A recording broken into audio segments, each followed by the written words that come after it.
Hello friends, this is Avantika and I welcome you all to my YouTube channel Champions of TET and CTET. I hope आप सब अच्छे होंगे और अपनी preparation अच्छे से कर रहे होंगे एंड अपकमिंग एग्जाम्स के लिए आप सब अपनी अपनी तैयारी में अच्छे से लगे हुए होंगे। आपकी इसी तैयारी को बूस्ट करने के लिए एंड आपकी थोड़ी सी हेल्प करने के लिए मैं यहाँ पे हूँ। तो हम लोगों की सीरीज चल रही है चाइल्ड डेवलपमेंट एंड पेडागोजी की। ओके, सीडीपी की हमारी सीरीज चल रही है जिसमें हमने एक चैप्टर कंप्लीट कर लिया है, उसका एक प्रैक्टिस सेशन भी कंप्लीट हो गया है। सो आज हम उसी प्रैक्टिस सेशन का पार्ट 2 करने जा रहे हैं। आज हमारा क्या टॉपिक है? आज हम प्रैक्टिस सेशन का पार्ट 2 करेंगे।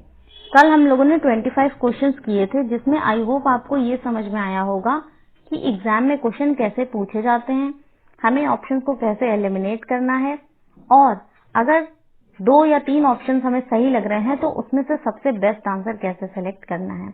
आई होप आपको ये सारी बातें कल के 25 क्वेश्चंस करके समझ में आई होंगी।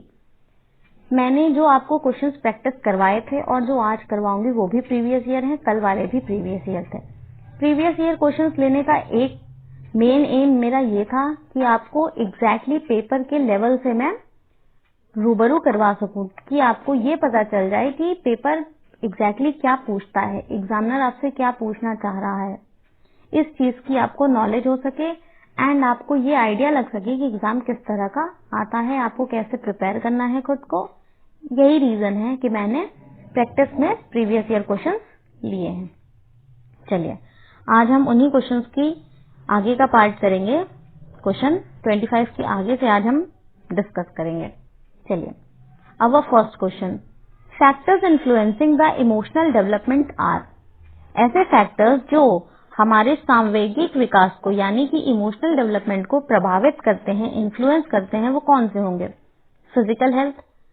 अगर आपकी फिजिकल हेल्थ में कोई प्रॉब्लम है तो क्या आपके इमोशंस में प्रॉब्लम आएगी? यस, बिल्कुल आएगी। फॉर एग्जाम्पल, मान लीजिए आपको चोट लग गई है, ठीक, आपको कोई चोट लगी है और कहीं पे आप गए हैं, वहां पे बैठ के पार्टी हो रही है या हंसी मजाक हो रहा है, क्या आपका उस हंसी मजाक में मन लगेगा? नहीं लगेगा। क्यों? क्योंकि आपकी फिजिकल कंडीशन अभी सही नहीं है। इसका मतलब ये हुआ कि फिजिकल हेल्थ ने आपकी इमोशनल डेवलपमेंट को इफेक्ट किया। ये तो एक टाइम के लिए था। अब मान लीजिए कि आपकी फिजिकल हेल्थ, फॉर एग्जाम्पल किसी बच्चे की तबीयत नहीं सही रहती है बचपन से, है ना, जस्ट फॉर एन एग्जाम्पल, तो क्या उसके स्वभाव में चिड़चिड़ापन नहीं आएगा? वो इरिटेटिंग नहीं हो जाएगा? मतलब बहुत जल्दी इरिटेट हो जाएगा, बहुत जल्दी दुखी हो जाएगा। तो उसकी फिजिकल हेल्थ ने क्या उसकी इमोशनल डेवलपमेंट को इफेक्ट किया? बिल्कुल किया ना। चलिए, मेंटल एबिलिटीज, बच्चे की जो भी मेंटल एबिलिटीज है वो भी उसके इमोशंस को इफेक्ट करेंगी। कैसे करेंगी? देखिए, मेंटल एबिलिटीज का क्या इफेक्ट पड़ेगा डेवलपमेंट पे, इमोशंस के डेवलपमेंट पे? बच्चा सही से सोच पा रहा है या नहीं सोच पा रहा है, फॉर एग्जांपल उसे कोई प्रॉब्लम है उसके कॉग्निशन पे, तो उसकी मेंटल हेल्थ जो है और उसका मेंटल डेवलपमेंट उससे प्रभावित होगा। फैटिग यानी थकान। अगर हमें थकान है तो क्या हमारा मेंटल डेवलपमेंट प्रभावित होगा? बिल्कुल होगा।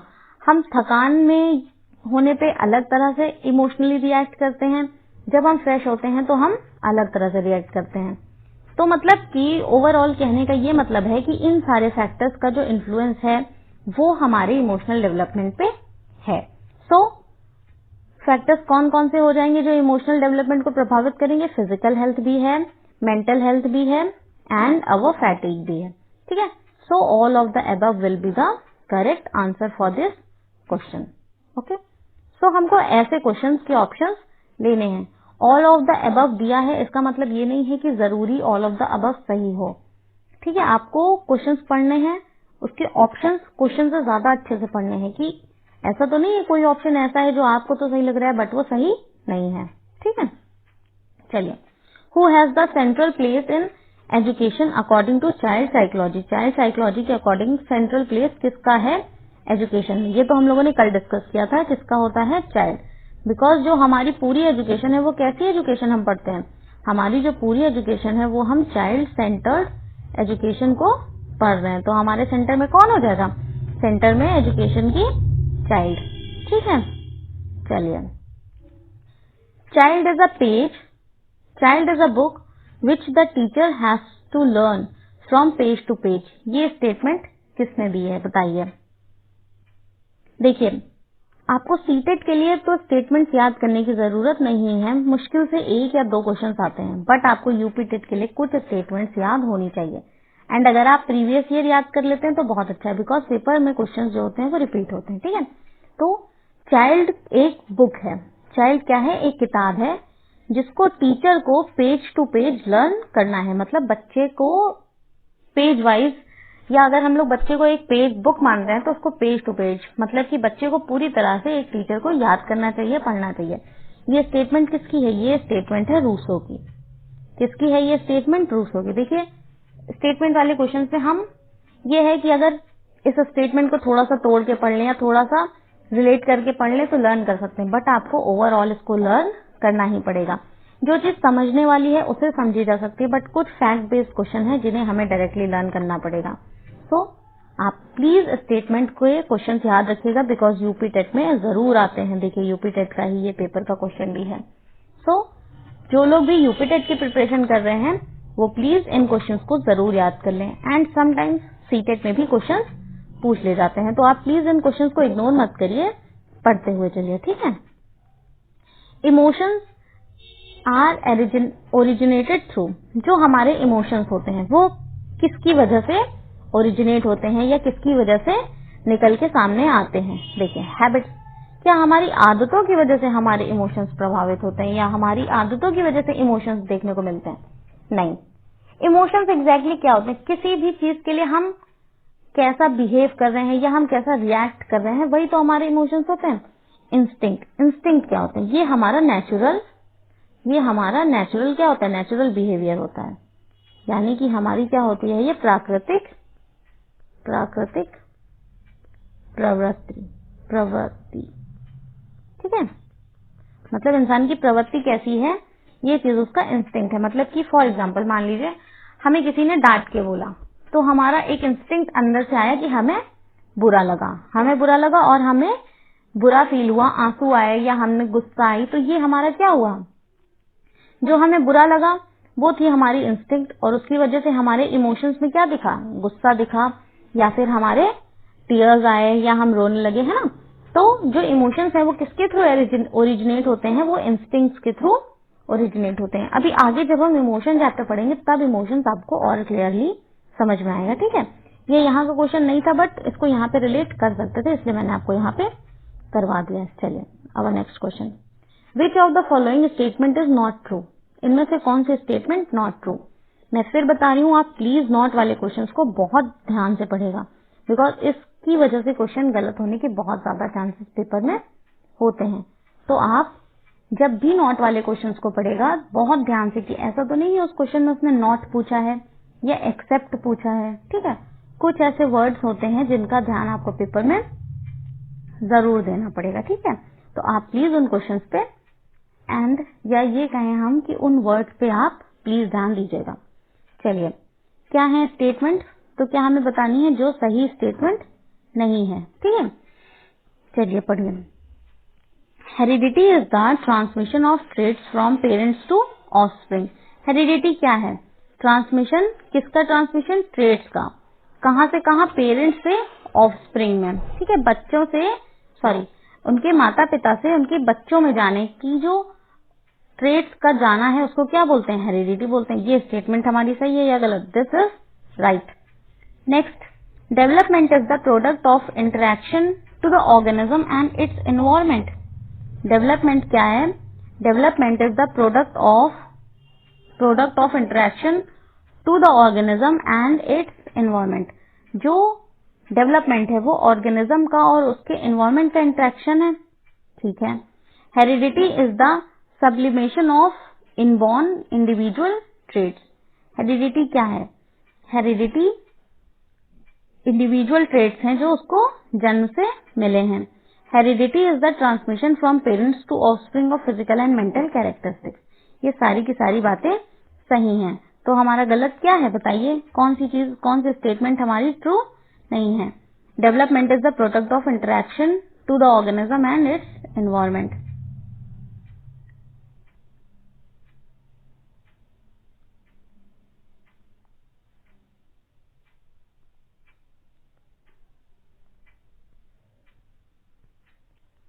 Next question, question number 33. The best method to growth and development of a child. जो सबसे बेस्ट मेथड है बच्चे की डेवलपमेंट एंड ग्रोथ का, वो कौन सा मेथड होता है? वो डेवलपमेंटल मेथड होता है। ठीक है, अभी हम लोगों ने मेथड्स पढ़े नहीं है, आप प्लीज ये देख लीजिए। ठीक है, कौन सा मेथड होगा इसका आंसर? Developmental method. चलिए next question. Which of the following statement is true corresponding to the cephalocaudal principle of child development? Cephalocaudal principle जो था उसमें हमने क्या पढ़ा था कि जो डेवलपमेंट होता है, जो फिजिकल डेवलपमेंट होता है, वो दो तरह के हम लोगों ने पढ़े थे। कौन कौन से? एक हम लोगों ने प्रॉक्सिमो डिस्टल पढ़ा था, एक हम लोगों ने प्रॉक्सिमो डिस्टल पढ़ा था, और दूसरा हमारा सेफेलोकॉर्डल था। तो सेफेलोकॉर्डल में क्या था? जो डेवलपमेंट होता है वो कहां से कहां तक का था? वो हेड से लेके हेड टू टो जाता है। ठीक। एंड जो प्रॉक्सिमो डिस्टल था वो सेंटर से पेरिफेरी, मतलब कि पहले बच्चे का हार्ट मजबूत होगा, देन हाथ होंगे, देन पूरा का पूरा पाम, फिर उसकी जो फिंगर टिप्स हैं वो, और यहाँ पे क्या बच्चा पहले अपना सर संभालना सीखेगा, देन उसका कंट्रोल नीचे की बॉडी पे आएगा, फिर हाथों पे, फिर पेट में, फिर पैर में, है ना। तो ये हम लोगों ने पढ़ा था। तो चलिए अब इसके हम ऑप्शंस पढ़ते हैं कि सेफेलोकॉर्डल प्रिंसिपल ऑफ डेवलपमेंट के रिस्पेक्ट में क्या चीज ट्रू है। Development is from head to toe, from foot to head, मतलब हेड टू टो होता है या फुट टू हेड होता है या मिडिल से पेरिफेरी जाता है या फिर कोई भी नहीं इनमें से, नन ऑफ द अबव। तो ये तो सिंपल सा क्वेश्चन है कि जो सेफेलोकॉर्डल था वो फ्रॉम हेड टू टो, सर से पैर की तरफ। कहां से? सर से पैर की तरफ, सर से हमारे पैर की तरफ जाने वाला जो डेवलपमेंट है वो हमारा सेफेलोकॉर्डल हो जाएगा। ठीक है, आई होप अब आपको ये समझ में आ रहा होगा कि जो हम लोगों ने पढ़ा है वो पेपर में आए हुए क्वेश्चन हैं या नहीं, है ना। तो हम लोग कुछ भी फालतू का नहीं पढ़ेंगे, मैं आपको पूरी टू द पॉइंट चीजें समझाऊंगी जो आपके पेपर में डायरेक्ट क्वेश्चंस में पूछी जाती हैं। एंड अगर आप थोड़ी सी खुद से प्रैक्टिस करेंगे तो आपके बहुत अच्छे मार्क्स आएंगे, ये मेरी गारंटी है। ठीक है, चलिए next question. The transmission of traits from parents to offspring is called. बताइए, जो ट्रेट्स हैं माँ बाप से बच्चों में जाते हैं उसको क्या बोलते हैं? एनवायरमेंट बोलते हैं, जीन बोलते हैं, हेरिडिटी बोलते हैं, या होमेटोस्टेटिस बोलते हैं? क्या बोलते हैं बताइए? जो ट्रांसमिशन है इसको हेरिडिटी बोलते हैं। ठीक है, ट्रांसमिशन को क्या बोलते हैं? ट्रांसमिशन को हेरिडिटी। अगर आपसे पूछा जाए कि हेरिडिटी किसके थ्रू जाती है, ठीक है, किसके थ्रू मतलब कि कौन हेरिडिटी को ट्रांसमिट करता है, तो हेरिडिटी को कौन ट्रांसमिट करता है? हेरिडिटी को ट्रांसमिट जीन्स करते हैं। ठीक है, जो हमारे जीन्स होते हैं वो हमारी हेरिडिटी को ट्रांसफर करते हैं। एंड अगर पूछे कि हेरिडिटी को ट्रांसफर कैसे किया जाता है, तो क्रोमोसोम्स कौन लेके जाता है? क्रोमोसोम्स की हेल्प से हेरिडिटी जो है वो ट्रांसफर होती है। ठीक है, हेरिडिटी को जीन ट्रांसफर करते हैं, और किसकी हेल्प से? मतलब क्या ऐसा पार्ट होता है जिसे ट्रांसफर किया जाता है? तो वो होते हैं क्रोमोसोम्स, क्योंकि क्रोमोसोम्स ही जीन को कैरी करेंगे। ठीक है, चलिए। In which state physical growth is rapid? किस स्टेज में जो फिजिकल ग्रोथ है वो सबसे ज्यादा होगी? चलिए बताइए। ये तो हम लोगों ने पढ़ा था ना, किसमें होती है? इन्फेंसी में। सबसे ज्यादा किसमें पढ़ी थी हम लोगों ने? हर एक स्टेज की अलग अलग करके कैरेक्टरिस्टिक्स पढ़ी थी। तो फास्टेस्ट ग्रोथ किसमें थी? इन्फेंसी। फास्टेस्ट ग्रोथ हमारी किसमें थी? इन्फेंसी में। ठीक है, चलिए। इसकी तो जरूरत नहीं है, मैंने कल भी आपको डिटेल्स में समझाया था और पहले भी डिटेल्स इसकी दे चुकी हूँ। तो आज हम इसको टू द पॉइंट ही कर लेते हैं ना। पूरा स्टेज वाइज डिस्कशन करने की आज तो कोई जरूरत है नहीं, क्योंकि ये हम पहले भी कर चुके हैं और कल भी कर चुके हैं। चले next question. Excessive secretion of growth hormone by the pituitary gland leads to. देखिए, ये क्वेश्चन एक जनरल क्वेश्चन है, मैं समझा देती हूँ, आपको समझ में आ जाएगा। इजी है इसलिए मैंने इसको हटाया नहीं। ठीक है, चलिए देखते हैं क्या है। जो ग्रोथ हार्मोन क्या होता है, चलिए सबसे पहले तो ये देख लीजिए। जो ह्यूमन की ग्रोथ होती है, ठीक है, उसके लिए एक हार्मोन रिलीज होता है, तभी बच्चे की ग्रोथ होती है। अगर किसी में वो हार्मोन ज्यादा है तो भी कुछ साइड इफेक्ट्स हो जाते हैं, या मतलब हमें बॉडी में या फिजिक में देखने को मिलता है, या अगर कम है तो भी देखने को मिलता है। देखिए, अगर ग्रोथ हार्मोन ज्यादा है तो बच्चा बहुत ज्यादा लंबा हो जाएगा, और अगर ग्रोथ हार्मोन कम है तो बच्चे की हाइट कम रह जाएगी। ठीक है, और अगर नॉर्मल है जितना होना चाहिए तो बच्चे की हाइट जो नॉर्मल एवरेज हाइट होती है वो होगी। क्वेश्चन क्या है कि अगर एक्सेसिव सीक्रेशन मतलब ज्यादा, तो जब ग्रोथ हार्मोन का ज्यादा सीक्रेशन होता है तो ये ऐसी कंडीशन बन जाती है जिसे हम क्या बोलते हैं, जाइगेंटिज्म। जाइगेंटिज्म यहाँ पे एक जाइंट वर्ड से बना हुआ वर्ड है। जाइंट मीन्स क्या होता है, जाइंट मीन्स बहुत बड़ा। ठीक है, तो जाइगेंटिज्म मीन्स जो एक्स्ट्रा टॉल हो गया हो या ज्यादा बढ़ गया हो, है ना। जैसे हम लोग खली का एग्जाम्पल ले सकते हैं, वो कितनी हाइट है उसकी, लंबा है ना थोड़ा ज्यादा, नॉर्मल इंसानों से उसकी हाइट थोड़ी ज्यादा है। और ड्वार्फिज्म होती है जिसमें ग्रोथ हार्मोन कम होता है, जहां पे ज्यादा होगा वहां जाइगेंटिज्म और जहां पे कम होगा वहां ड्वार्फिज्म। ड्वार्फिज्म मतलब बौनापन, जिसकी हाइट थोड़ी सी कम होगी। ठीक है, गॉइटर तो आपको पता है कि आयोडीन की कमी से होने वाली डिजीज है। देखिए, कुछ क्वेश्चंस आप, अगर आपको कहीं से ऐसी नॉलेज मिल रही है जो आपके सिलेबस के बाहर की है तो आप प्लीज उसे इग्नोर मत करिए, पढ़ लीजिए। देखिए, मे भी मान लीजिए आपके क्वेश्चन में पेपर में क्वेश्चन आ गया, तब कुछ चीजें हमें ऐसे इधर उधर से भी मिल जाती हैं, वो भी हमें पढ़ लेनी चाहिए। बाई चांस मान लीजिए आपके पेपर में क्वेश्चन आ गया तो आप एटलीस्ट इसको कर तो लेंगे ना। आपको ये तो 1 नंबर बहुत होता है, जब पास होने में प्रॉब्लम होती है तब 1 नंबर की भी वैल्यू बहुत होती है। तो आप प्लीज इस चीज को इग्नोर मत करिए और पढ़ लीजिए। ठीक है, the book title dream analysis was published by. चलिए बुक्स पे आते हैं। देखिए, बुक्स जो हैं वो आप यूपी टेट के लिए जरूर पढ़ लीजिएगा, क्योंकि यूपी टेट के पेपर में बुक्स वगैरह पूछ लेता है। तो जो ड्रीम एनालिसिस बुक है वो किसकी बुक है, ये है विलियम जेम्स की। किसकी है, विलियम जेम्स की। ठीक है, तो आप इस क्वेश्चन को डायरेक्टली याद कर लीजिए कि जो ड्रीम एनालिसिस है वो किसकी है, ड्रीम एनालिसिस विलियम जेम्स की बुक का नाम है।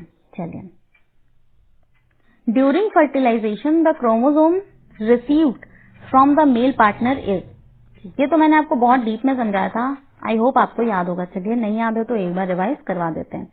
एक मेल एक फीमेल। ठीक है, मेल में कौन कौन से क्रोमोसोम्स होते हैं, एक्स एंड वाई, और फीमेल में एक्स एंड एक्स। ठीक है, तो फर्टिलाइजेशन में जो क्रोमोसोम्स मेल पार्टनर से आते हैं वो कौन से होते हैं, वो हमारे एक्स वाई होते हैं, है ना। वाई भी हो सकते हैं, एक्स भी हो सकते हैं। तो कौन से क्रोमोसोम आते हैं मेल पार्टनर से, मेल पार्टनर से एक्स और वाई क्रोमोसोम आते हैं। ठीक है, समझ रहा है, इसमें तो कोई कंफ्यूजन नहीं है ना आपको कि मेल पार्टनर से कौन से क्रोमोसोम आएंगे। ये चीज आप याद कर लीजिएगा, बिकॉज पेपर में क्वेश्चन आए हैं तो, और ये बहुत सिंपल चीजें है ना, आपको 1 नंबर दिला सकती है। तो प्लीज ये जो इजी इजी चीजें हैं इनको आप जरूर से याद रख लीजिए कि मेल में ये होती हैं एक्स और वाई, और फीमेल में जो क्रोमोसोम्स होते हैं वो एक्स एंड एक्स होते हैं। टोटल क्रोमोसोम्स कितने होते हैं ह्यूमन बॉडी में, बताइए टोटल क्रोमोसोम्स कितने होते हैं। अगर टोटल क्रोमोसोम्स पूछे and total pair of chromosomes पूछे कि कितने पेयर्स होते हैं, तो टोटल क्रोमोसोम्स होते हैं 46 एंड पेयर्स होते हैं 23। हम लोगों ने ये चीज पढ़ी थी ना। और इन 23 में क्या पढ़ा था हम लोगों ने, एक होता है 22 का पेयर, एक होता है 1 का पेयर, 22 + 1 की फॉर्म में होते हैं। ये हमारे सेक्स क्रोमोसोम होते हैं। ठीक है, सेक्स क्रोमोसोम जो बच्चे का सेक्स डिटरमाइन करते हैं कि जो बच्चा है वो गर्ल चाइल्ड होगा या फिर बॉय चाइल्ड होगा। और जो ये 22 क्रोमोसोम्स होते हैं ये बाकी की चीजों को डिटरमाइन करने का काम करते हैं ह्यूमन बॉडी में। ठीक है, तो इस तरह मैंने आपका ये वाला पार्ट थोड़ा सा रिवाइज करवा दिया ताकि आपके दिमाग में ये बातें बनी रहें। Adolescence is a period of stress and storm. Adolescence जो है वो किसकी अवस्था है, वो एक तनाव एवं तूफान की अवस्था है। किसकी अवस्था है, तनाव एवं तूफान की। ये बात किसने बोली है, आई होप आपको ये बात तो बहुत अच्छे से याद होगी। ये बात किसने बोली है, ये बात बोली है स्टैनली हॉल की। स्टैनली हॉल की ये एक स्टेटमेंट है कि adolescence is a period of stress and storm. And इनकी एक बुक थी, उसका क्या नाम था, याद है किसी को, इनकी एक बुक थी जिसका नाम था एडोलसेंस। ठीक है, चलिए ये बातें आप प्लीज याद रखिएगा। चलिए, the transfer of physiological genetic characters from parents to offspring through generation is called. एक जनरेशन से दूसरे जनरेशन में माँ बाप से उनके बच्चों में जेनेटिक्स का जाना क्या कहलाता है, बताइए क्या बोलेंगे? इवोल्यूशन। इवोल्यूशन क्या होता है? चलिए वर्ड आया तो समझा देते हैं। जैसे चीजें धीरे धीरे बेहतर होती हैं, इवॉल्व होती हैं, इसको ही इवोल्यूशन कहते हैं। जो बहुत 100 साल 200 साल हजारों साल में जो धीरे धीरे धीरे धीरे चेंजेस आ रहे हैं वो हो रहे हैं क्या, वही हमारे इवोल्यूशन है। ठीक है, तो जो जेनेटिक का ट्रांसफर है वो इतना लंबा तो नहीं है ना, वो तो एक जनरेशन से दूसरी में चला गया, तो ये इवोल्यूशन तो है नहीं। और ये ट्रांसफर टू नेक्स्ट जनरेशन तो इसको बोलेंगे नहीं, है ना, तो इसको क्या बोलेंगे? इसको बोलेंगे बायोलॉजिकल हेरिडिटी। ठीक है, ट्रांसफर को क्या बोलते हैं? Biological heredity. चलिए next, understanding human growth and development enables a teacher to. देखिए ये क्वेश्चन क्या हुआ, क्या ये आपने थ्योरी में पढ़ा था? नहीं, हमें तो ग्रोथ एंड डेवलपमेंट की थ्योरी पढ़ी थी। बट क्या आपको ये क्वेश्चन ऐसा नहीं लग रहा कि ये आपकी अप्लाइड नॉलेज पे क्वेश्चन पूछा गया? एंड देखिए ये कौन से पेपर में पूछा हुआ क्वेश्चन है? ये क्वेश्चन हमारा सीटेट में है। जैसे कि मैंने आपको पहले ही बताया था कि जो सीटेट का पेपर आता है वो आपकी अप्लाइड नॉलेज को चेक करता है, ना कि आपकी थ्योरेटिकल नॉलेज को। ठीक है, तो चलिए बताइए, जो हम लोग ये चैप्टर पढ़ते हैं ह्यूमन ग्रोथ एंड डेवलपमेंट, इससे हमें क्या फायदा है? कल को हम टीचर बनेंगे तो आज हमें ये चैप्टर क्यों पढ़ाया जा रहा है, हमारे इससे क्या फायदा होगा? कि हम लर्नर के इमोशंस पे कंट्रोल करेंगे, gain control on learners emotion while teaching? नहीं, और ये काम तो हमें करना भी नहीं है ना, बच्चे के ऊपर पूरा कंट्रोल थोड़ी लगाना है कि बच्चे के इमोशन पे बिल्कुल कंट्रोल कर लें। तो ये तो ऑप्शन नहीं होगा। पर चलिए अभी आगे के ऑप्शन देख लेते हैं, फिर एलिमिनेट करेंगे। To be clear about teaching diverse learners. अब डाइवर्स लर्नर्स क्या होते हैं? चलिए, ये एक ब्रॉडर टर्म है और आपकी पूरी सीडीपी में ये यूज होगा, तो इसकी मीनिंग मैं आपको समझा देती हूँ। डाइवर्स लर्नर का मतलब है अलग अलग बौद्धिक क्षमता वाले बच्चे जो एक दूसरे से अलग हैं, चाहे उनकी मेंटल पावर में डिफरेंस हो या उनकी जो इंटरेस्ट है उसमें डिफरेंस हो। मान लीजिए एक बच्चा बहुत रिच फैमिली का है, एक बच्चा थोड़ी सी इकोनॉमिकल, जिनकी कंडीशन बहुत अच्छी नहीं है, उस फैमिली का है ना। मान लीजिए कोई बच्चा ऐसी जगह का है जहाँ पे हिंदी उसकी मदर टंग थी, और एक बच्चा ऐसी जगह का है जहाँ पे उसकी मदर टंग कोई और लैंग्वेज थी।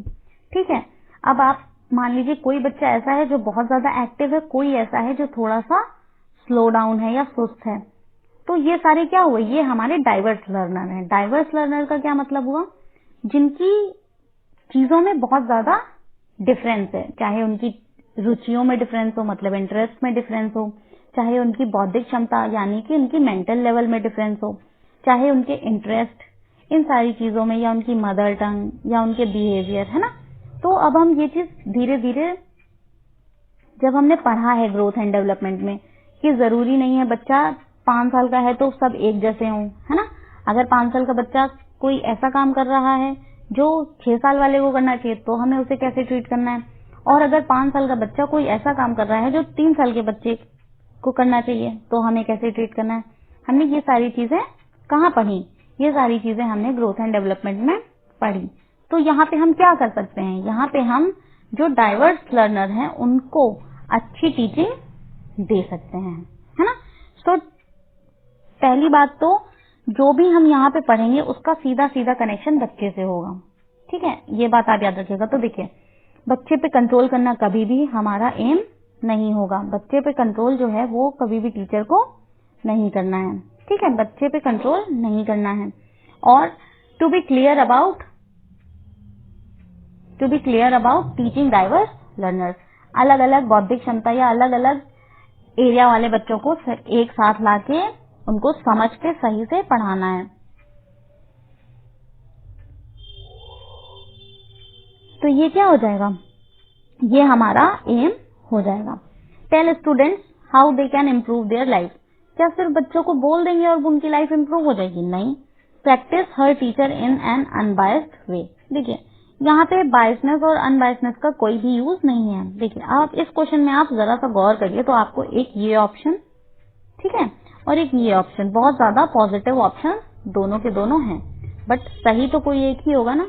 तो देखिए, हमारा किस चीज पे फोकस होगा यहाँ पे कि हम अलग अलग जो भी बच्चे हैं उनको सही से ध्यान दे पाए, है ना। यहाँ पे कोई भी पार्शियलिटी या बायसनेस की बात तो नहीं की गई है। तो समझ में आया आपको कि कैसे आंसर मार्क करना है, कैसे अगर 2 आंसर सही हैं तो उनमें से जो ज्यादा सही होगा या ज्यादा प्रेफरेबल है उसको कैसे सिलेक्ट करना है। ये सारी चीजें आई होप आपको आप समझ में आ रही होंगी। एंड ट्रस्ट मी, प्रैक्टिस करते करते आपको चीजें इतनी क्लियर हो जाएंगी कि आप क्वेश्चंस बहुत आराम से सॉल्व कर लेंगे। चलिए next 46 question, which one of the following is true about the role of heredity and environment in the development of a child. बच्चे के वृद्धि और विकास में हेरिडिटी और एनवायरमेंट का क्या रोल है। चलिए, the relative contributions of peer and gene are not additive. जो भी उस कॉन्ट्रीब्यूशन है किसका, पीयर और जीन का, ये एडिटिव नहीं है, मतलब ये सम नहीं है। हेरिडिटी और एनवायरमेंट क्या थे, क्या एडिशन थे वो? नहीं। क्या थे? मैंने आपको क्या बताया था, वो थे जॉइंट प्रोडक्ट। क्या थे वो जॉइंट प्रोडक्ट थे, है ना। मतलब जो डेवलपमेंट है वो जॉइंट प्रोडक्ट है हेरिडिटी और एनवायरमेंट का। तो क्या है यहाँ पे कि जो कंट्रीब्यूशन है पीयर और जीन का वो एडिटिव नहीं है। ये स्टेटमेंट तो अभी के लिए सही लग रही है, बट अभी हम मार्क नहीं करेंगे। चलिए नेक्स्ट देख लें क्या है।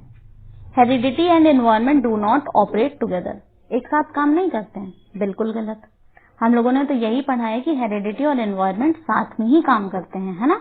यही चीज तो हमने देखी थी कि हेरिडिटी और एनवायरमेंट एक साथ काम करेंगे, तभी तो कोई भी चीज दोनों से प्रभावित हो रही थी। ठीक है, next, propensity is related to environment while actually development requires heredity.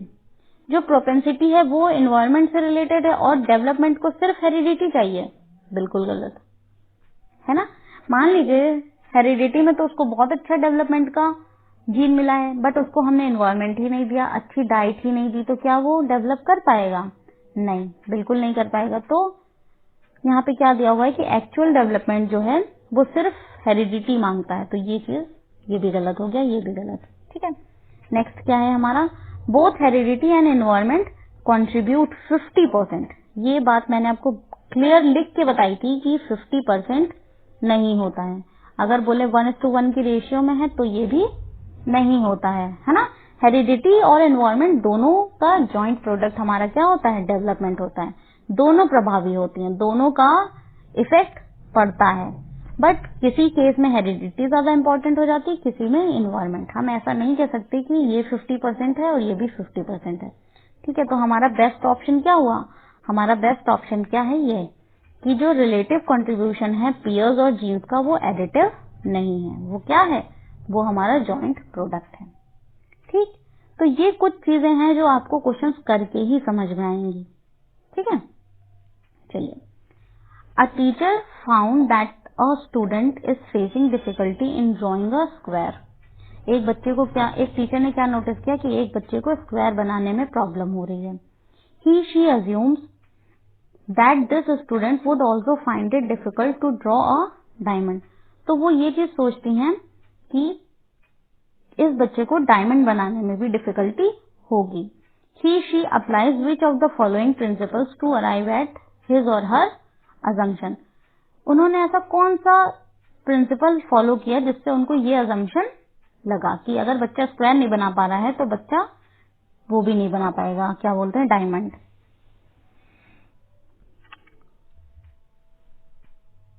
बताइए, development tends to follow order and sequence. देखिए ये तो ठीक है, development is saltatory, development saltatory है। डेवलपमेंट इज ग्रेजुअल, डेवलपमेंट धीरे धीरे होने वाली प्रक्रिया है। Development is different for different people. देखिए यहाँ पे बात तो एक ही बच्चे की हो रही है ना, अलग अलग बच्चों की तो कोई भी बात नहीं है। तो development different for different people, तो यहाँ पे ऑप्शन हमारा सबसे पहले एलिमिनेट हो गया। अगर आप एलिमिनेट करके आंसर तक पहुंचेंगे तो आपको कंफ्यूजन नहीं होगा। ठीक, चलिए, अब क्या है, डेवलपमेंट एक ऑर्डर और एक सीक्वेंस फॉलो करता है, इस बात का भी इधर से कोई भी रिलेशन हमको लग नहीं रहा है। फिर हमारा क्या है, डेवलपमेंट धीरे धीरे होता है, बिल्कुल सही। अगर बच्चे को 1 ही नहीं पता है, हम लोग कहते हैं 1 2 3, वो डिजिट्स के बारे में ही नहीं जानता है, तो क्या वो एडिशन और सब्सट्रैक्शन कर पाएगा? बिल्कुल नहीं कर पाएगा। अब मान लीजिए बच्चे को प्लस और माइनस नहीं आता है, 1 2 3 उसको आता है बट उसको प्लस और माइनस नहीं आता है, तो क्या वो मल्टीप्लिकेशन और डिवाइड सीख पाएगा? बिल्कुल नहीं सीख पाएगा। इसका क्या मतलब हुआ?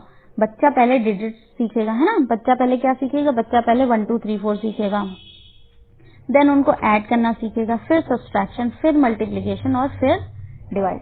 इसका मतलब जो डेवलपमेंट है, बच्चे की जो समझ है, उसका विकास कैसे हो रहा है? धीरे धीरे धीरे धीरे, ग्रेजुअल। अब अगर बच्चे को डिजिट्स के बारे में ही नॉलेज नहीं है तो हम ये तो गेस कर सकते हैं ना कि बच्चा प्लस माइनस ही नहीं कर पाएगा। तो हमारा अजम्पशन किस चीज पे बेस्ड है? हमारा अजम्पशन इस चीज पे बेस्ड है कि जो डेवलपमेंट है ये ग्रेजुअल है, धीरे धीरे होने वाली प्रक्रिया है। ठीक है, एक साथ नहीं होता है या उल्टा भी नहीं होता है।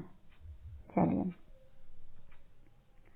विच one of the following statement is true regarding the role of heredity and environment in human development?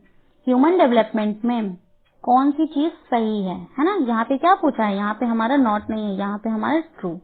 Regarding the role of heredity and environment, जो हेरिडिटी और एनवायरमेंट का ह्यूमन डेवलपमेंट में रोल है, उसको लेके कौन सी बात यहाँ पे ट्रू है वो बतानी है। The role of environment is almost fixed, whereas the impact of heredity can be altered. ये तो बिल्कुल उल्टी बात लिखी है कि एनवायरमेंट हमारा फिक्स है, मतलब कि एनवायरमेंट हमारा कैसा फैक्टर बन गया यहाँ पे? एनवायरमेंट हमारा स्टैटिक फैक्टर और हेरिडिटी हमारी डायनेमिक। ये तो उल्टी बात लिखी है, तो ये भी गलत हो गई। The theories based on the behaviourism are largely based on the nature in human development. चलिए, इसके आगे भी पहले देख लेते हैं ना और क्या क्या चीजें हैं, पहले ये सब देख लेते हैं, तब हमारा आंसर क्लियर हो पाएगा। The relative effect of heredity and environment may vary in different areas of development. देखिए, क्या आपको ये ऑप्शन सबसे रिलेटेबल नहीं लगा कि जो रिलेटिव इफेक्ट है, मतलब कि जो कंबाइंड इफेक्ट है हेरिडिटी और एनवायरमेंट का, वो क्या हो सकता है? वो वेरी हो सकता है, मतलब चेंज हो सकता है, अलग अलग हो सकता है, अलग अलग एरियाज में। बिल्कुल सही बात। किसी एरिया में हमारी हेरिडिटी ज्यादा प्रभावित होगी, तो किसी एरिया में जो हमारा एनवायरमेंट है वो ज्यादा प्रभावित होगा। ठीक है, तो जो इनका मिला जुला इफेक्ट है वो डिफरेंट हो सकता है डिफरेंट एरियाज में। तो ये हमारा क्या होगा? C option will be our right option. Our next question, question number 50, the nature nurture debate refers to. जो नेचर और नर्चर डिबेट है वो किस चीज के बारे में है? ये चीज आपको याद होगी, मैंने बताई थी कि जो नर्चर है, नर्चर क्या है? नर्चर की जो हिंदी होती है वो होता है पालन पोषण। तो बच्चे को कैसे बड़ा किया जा रहा है, उसका पालन पोषण कैसे हो रहा है, तो ये चीज क्या हो जाएगी? ये एनवायरमेंट हो जाएगी। और नेचर जो उसे बाय बर्थ मिली है वो उसके जीन और जेनेटिक्स। तो नेचर नर्चर डिबेट हमारी जेनेटिक्स और एनवायरमेंट से रिलेट होगी, है ना। नेचर नर्चर डिबेट मतलब कि हेरिडिटी एंड एनवायरमेंट। ठीक है, चलिए next question, question number 52, which of the following is best suited for emotional development? बच्चे का इमोशनल डेवलपमेंट अगर हमें करवाना है तो सबसे अच्छा मेथड क्या होगा? चलिए बताइए। डेमोक्रेटिक क्लासरूम एनवायरनमेंट, क्लास में एक डेमोक्रेटिक एनवायरनमेंट। डेमोक्रेटिक का मतलब क्या होता है? डेमोक्रेटिक मतलब जहाँ पे बच्चे को क्वेश्चंस पूछने की छूट है ना, बच्चे को अपनी बात कहने की छूट है। बच्चा टीचर से कोई भी कंफ्यूजन, कोई भी डाउट पूछ सकता है, या अगर उसे कुछ लग रहा है तो वो टीचर को बता सकता है। ये एक ऐसा क्लासरूम है जहाँ पे स्टूडेंट्स और टीचर के बीच का इंटरेक्शन बहुत ही पॉजिटिव है। ठीक है, नेक्स्ट क्या है कि no involvement of the teacher as it is the task of the parents. क्या बच्चे के इमोशनल डेवलपमेंट में टीचर का कोई भी रोल नहीं है तो टीचर इन्वॉल्व ही नहीं होगा? बिल्कुल गलत। अगर टीचर का इन्वॉल्वमेंट माना ही नहीं जाता तो क्या बच्चे को स्कूल भेजा जाता? क्या टीचर की इतनी इंपॉर्टेंस होती बच्चे की लाइफ में? बिल्कुल भी नहीं, है ना। कंट्रोल्ड क्लासरूम एनवायरनमेंट, कंट्रोल्ड, देखिए हमें बच्चे पे कभी भी कंट्रोल नहीं लगाना है। रूल्स एंड रेगुलेशंस, स्ट्रिक्ट माहौल बच्चे के सामने कभी भी नहीं देना है। बच्चे को हमेशा ऐसा माहौल देना है जहाँ पे वो अपनी बात कह पाए, है ना, बिना डरे अपनी बातों को रख पाए, अपने एक्सप्रेशंस को निकाल पाए। तो क्या कंट्रोल्ड क्लासरूम में उसका इमोशनल डेवलपमेंट हो पाएगा? नहीं। अथॉरिटेरियन का भी मतलब वही है, जहाँ पे बहुत स्ट्रिक्ट टीचर है, बच्चे को बोलने की छूट नहीं है, बच्चे को कोई काम करने की छूट नहीं है ना, तो ये भी गलत हो जाएगा। तो हमारा करेक्ट आंसर क्या हो जाएगा? Democratic classroom environment. बच्चे के इमोशनल डेवलपमेंट अगर करनी है तो उसके लिए सबसे अच्छा क्या होगा? Democratic classroom environment. बच्चे की किसी भी एस्पेक्ट की अगर आपको क्या करनी है, डेवलपमेंट करना है, डेवलपमेंट कोई भी एस्पेक्ट करना है तो बच्चे को हमें क्या करना है, बच्चे को हमें डेमोक्रेटिक क्लासरूम का एनवायरनमेंट देना पड़ेगा। उसे कभी भी डराएंगे धमकाएंगे नहीं, बच्चे को हमेशा प्यार से ट्रीट करना है ताकि वो अपने मन की हर बात टीचर से कह पाए, है ना। उसे कोई भी प्रॉब्लम आ रही है कोई चीज समझने में तो वो टीचर को बता पाए, कोई चीज उसे क्यों नहीं समझ में आ रही है वो टीचर को बता पाए। तो ये सारी चीजें कहाँ पे पॉसिबल है, ये सारी चीजें डेमोक्रेटिक क्लासरूम में पॉसिबल है।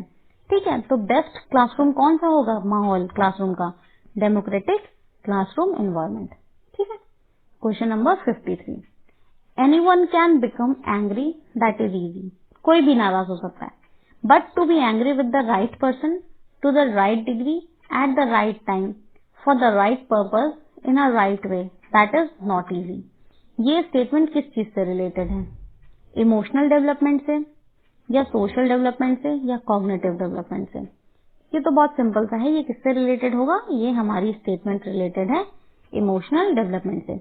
इंसान कितना इमोशनली स्ट्रांग है या कितना ज्यादा इमोशनली वो डेवलप है, ये चीज उसकी क्या चीज बताएगी, उसके इमोशनल डेवलपमेंट से पता चलेगा, है ना। कि अब मान लीजिए ये जो स्टेटमेंट है ये यही तो बता रही है कि किसी भी इंसान से सही टाइम पे गुस्सा होना, नाराज होना, है ना, एंग्री होना, सही अमाउंट में कि हमें कितना नाराज होना है, और जो हमारा पर्पज है गुस्सा होने का वो भी हमारा सही होना चाहिए। तो ये सारी चीजें जो देख के करेगा वो कौन होगा, वो इमोशनली हेल्दी पर्सन होगा, है ना। उसे पता है कि कब किससे क्या बोलना है, किस सिचुएशन में क्या बोलना है। चलिए, in the context of nature nurture debate which one of the following statement seems appropriate to you. जो नेचर नर्चर डिबेट है उसमें से कौन सी स्टेटमेंट आपको यहाँ पे सही लग रही है? Children are genetically predisposed to what they would like irrespective of whatever environment they grow up in. देखिए, सीटेट में क्वेश्चन ऐसे ही आते हैं जिनकी थोड़ी सी लैंग्वेज बड़ी होती है, तो आपको रीडिंग की आदत डालनी पड़ेगी। ठीक है, देखिए यहाँ पे क्या मतलब है क्वेश्चन का, ऑप्शन का, चिल्ड्रन पहले से ही मतलब जेनेटिकली पहले से ही उनके अंदर चीजें होती हैं, कोई मतलब नहीं है कि वो कैसे एनवायरनमेंट में ग्रो हो रहे हैं। यहाँ पे क्या हुआ, यहाँ पे इस ऑप्शन ने सीधे सीधे एनवायरनमेंट को क्या किया, डिस्कार्ड कर दिया। तो क्या ये ऑप्शन सही होगा? नहीं। Child is like a blank slate whose character can be moulded by the environment in any shape. देखिए, बच्चे को हम खाली स्लेट अब नहीं मानते, तो किसी भी ऑप्शन में अगर आपको ऐसा दिया जाए बच्चा खाली स्लेट है, बच्चे का दिमाग पूरा ब्लैंक है, उसे हम जैसे चाहे बना दें, जैसे चाहे भर दें, है ना, तो ये स्टेटमेंट हमारी पूरी तरह से गलत हो जाती है। ठीक है, अब हम बच्चे को खाली स्लेट नहीं मानते हैं। चलिए, नेक्स्ट क्या होगा, environmental influences only have a little value in shaping up child's behaviour which is primely genetically determined. तो क्या है, यहाँ पे जो एनवायरमेंट है बच्चे के बिहेवियर में एनवायरमेंट का काफी कम प्रभाव होगा, क्योंकि जो बच्चे का व्यवहार है वो ज्यादातर उसकी जीन से डिटरमाइन होता है। ठीक है, अब देखिए, ये भी एक ऑप्शन हमको सही लग रहा है, बट हम नेक्स्ट ऑप्शन देखते हैं। Heredity and environment are inseparably interwoven and both influence the development. अब देखिए, यहाँ पे ये ऑप्शन भी सही है, बट ज्यादा बेटर ऑप्शन कौन सा है, ये देखिए, जो बच्चे का बिहेवियर है वो जीन से प्रभावित होता है, बट ऐसा नहीं है कि उसका एनवायरमेंट का कोई भी असर होगा ही नहीं, होगा, और अ लिटिल मतलब बहुत थोड़ा सा नहीं, अच्छा खासा असर होगा। अब जो बच्चे का हेरिडिटी और एनवायरमेंट है वो इनसेपरेबली इंटरवोवन, मतलब ऐसे आपस में बिने हुए हैं कि उनको अलग नहीं किया जा सकता है, वो दोनों के दोनों डेवलपमेंट को प्रभावित करेंगे। तो ज्यादा अच्छा ऑप्शन कौन सा हुआ, ये। ठीक है, चलिए, यही फायदे होंगे जब आप क्वेश्चंस की प्रैक्टिस करेंगे। ठीक है, चलिए, हमारा अगला क्वेश्चन क्या है, question number 55, which of one of these principle is of child development. इनमें से कौन सा प्रिंसिपल है ना चाइल्ड डेवलपमेंट का। Development can accurately predict the pace of each individual child. जो डेवलपमेंट है उससे हम लोग बच्चे की जो क्या है, एक second, development can accurately predict, जो डेवलपमेंट है वो प्रिडिक्ट कर सकता है कि बच्चा किस स्पीड से ग्रो करेगा। Development occurs due to interaction between maturation and experience. जो डेवलपमेंट है वो होता है किस वजह से, interaction between maturation and experience, experience और मैच्योरेशन के एक इंटरकनेक्शन है। Experience is the sole determinant of development. Development केवल एक्सपीरियंस से ही डिटरमाइन होगा। Development is determined by reinforcement and punishment. चलिए, आपको क्या सही लग रहा है इसमें से प्रिंसिपल ऑफ डेवलपमेंट आपको क्या लग रहा है बताइए। चलिए एक बार सोचिए, बताइए फिर आपको क्या इसमें से सही लग रहा है। इसमें से जो सबसे बेस्ट आंसर होगा वो ये होगा कि मैच्योरेशन और एक्सपीरियंस। देखिए, बच्चे में जब तक मैच्योरिटी नहीं आएगी, है ना, तो कैसे डेवलप होगा। और एक्सपीरियंस मतलब जो वो एक्सपीरियंस गेन करता हुआ आ रहा है, उससे भी उसका डेवलपमेंट प्रभावित होगा, है ना। लाइक रन कर रहा है, उसने दौड़ना तो सीख लिया, बट कुछ चीजें वो एक्सपीरियंस के साथ उसको समझ में आएंगी। तो जो डेवलपमेंट होता है वो कैसे होता है, वो होगा मैच्योरेशन और एक्सपीरियंस के इंटरेक्शन से। अब देखिए बाकी के ऑप्शंस क्यों नहीं होंगे, थोड़ा सा आइडिया आपको मिल जाएगा। क्या हम बिल्कुल एक्यूरेटली प्रेडिक्ट कर सकते हैं डेवलपमेंट को? नहीं, बिल्कुल भी नहीं। और क्या केवल एक्सपीरियंस डिटरमाइन करता है डेवलपमेंट को? नहीं, डेवलपमेंट इतना बड़ा फैक्टर है कि उसको बहुत सारी चीजें डिटरमाइन करती हैं, केवल एक्सपीरियंस से तो नहीं होता है। और development is determined by reinforcement and punishment. Reinforcement का मतलब होता है किसी चीज के लिए बच्चे की तारीफ करना, है ना, उसको रीइंफोर्स करना। और पनिशमेंट क्या केवल इन चीजों से डिटरमाइन होता है डेवलपमेंट? नहीं। तो हमने देखा कि यहाँ पे जो 3 ऑप्शंस हैं वो बहुत ज्यादा करेक्ट नहीं बैठ रहे हैं ना, तो हमारा ये भी कट गया, ये भी कट गया और हमारा ये भी कट गया। देखिए यहाँ पे तो एक्यूरेटली वर्ड की वजह से कट गया कि बिल्कुल एग्जैक्टली प्रेडिक्ट कर सकते हैं, नहीं, ऐसा नहीं है। और यहाँ सोल मतलब इकलौता, क्या इकलौता डिटर्मिनेंट है? यहाँ भी नहीं। और केवल रीइंफोर्समेंट और पनिशमेंट तो नहीं होगा। तो क्या होगा, डेवलपमेंट जो है वो इंटरेक्शन बिटवीन मैच्योरेशन और एक्सपीरियंस, इन दोनों की वजह से डेवलपमेंट होता है। ठीक है, चलिए next question. The pace of development varies from one individual to another.